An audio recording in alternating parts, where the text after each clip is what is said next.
নমস্কার দর্শক, বাংলাদেশ অনির্দিষ্টকালের জন্য সমস্ত সরকারি এবং বেসরকারি ইউনিভার্সিটি বন্ধ রাখার ঘোষণা করল। সরকারি চাকরিতে বিতর্কিত কোটা পদ্ধতির বিরুদ্ধে দেশব্যাপী ব্যাপক বিক্ষোভের পর এই সিদ্ধান্ত নেওয়া হয়। বিক্ষোভে 105 জন মারা যাওয়ায় বাংলাদেশব্যাপী কারফিউ জারি করা হয়েছে, মোতায়েন করা হয়েছে সেনা। দর্শক, এখন প্রশ্ন হলো, বাংলাদেশে সরকারি চাকরিতে এই কোটা সিস্টেম কি? কেনই বা এই কোটা সিস্টেম নিয়ে এত আন্দোলন হচ্ছে? দেখুন, বাংলাদেশে বর্তমানে সরকারি চাকরিতে প্রতিযোগিতা অনেকটাই বেশি।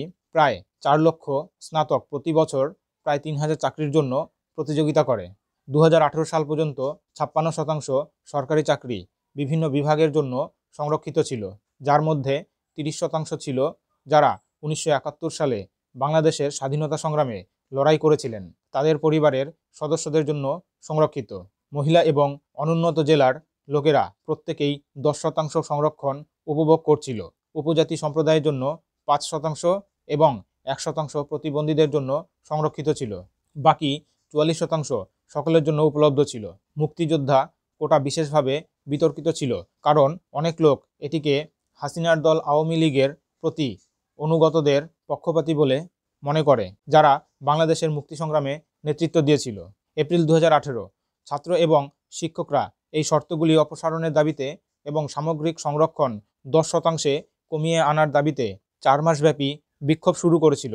আন্তর্জাতিক সমালোচনার পর হাসিনা সমস্ত কোটা অপসারণের ঘোষণা করে। 5ই জুন 2024 বাংলাদেশ সুপ্রিম কোর্টের হাইকোর্ট বিভাগ প্রধানমন্ত্রী শেখ হাসিনার সরকারের 2018 সালের সিদ্ধান্ত বাতিল করে সরকারি চাকরিতে কোটা পদ্ধতি পুনর্বহাল করার পর এই বিক্ষোভ শুরু হয়। দর্শক, দেখুন এই আন্দোলন নিয়ে প্রধানমন্ত্রী শেখ হাসিনার বিবৃতি। দেশবাসী, আজকে অত্যন্ত বেদনা ভারাক্রান্ত মন নিয়ে আপনাদের সামনে উপস্থিত হয়েছি। 2018 সালে ছাত্র সমাজের আন্দোলনে পরিপ্রেক্ষিতে সরকার সরকারি চাকরিতে কোটা প্রথা বাতিল করে একটা পরিপত্র জারি করে। পরবর্তীকালে মুক্তিযোদ্ধাদের পক্ষ থেকে কোটা বহাল রাখার পক্ষে উচ্চ আদালত 2018 সালে জারি করা সরকারের পরিপত্র বাতিল করে দেয়। সরকারের পক্ষ থেকে পরিপত্র বহাল রাখার জন্য সর্বোচ্চ আদালতে আপিল করা হয় এবং মহামান্য আদালত শুনানির দিন ধার্য করে। এই সময় ছাত্ররা কোটা সংস্কারের দাবি নিয়ে আবারও আন্দোলন শুরু করে।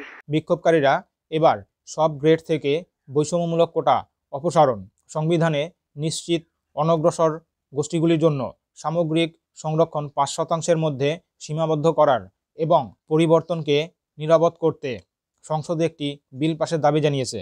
সারা দেশের বিভিন্ন বিশ্ববিদ্যালয়ে কোটা বিরোধী আন্দোলনকারীদের সঙ্গে ছাত্রলীগ ও পুলিশের সংঘর্ষে বিক্ষোভ সহিংস রূপ নেয়। উচ্চ মাধ্যমিকের পরীক্ষা বাতিল করা হয় এবং দেশের বিভিন্ন স্থানে বর্ডার গার্ড মোতায়েন করা হয়েছে।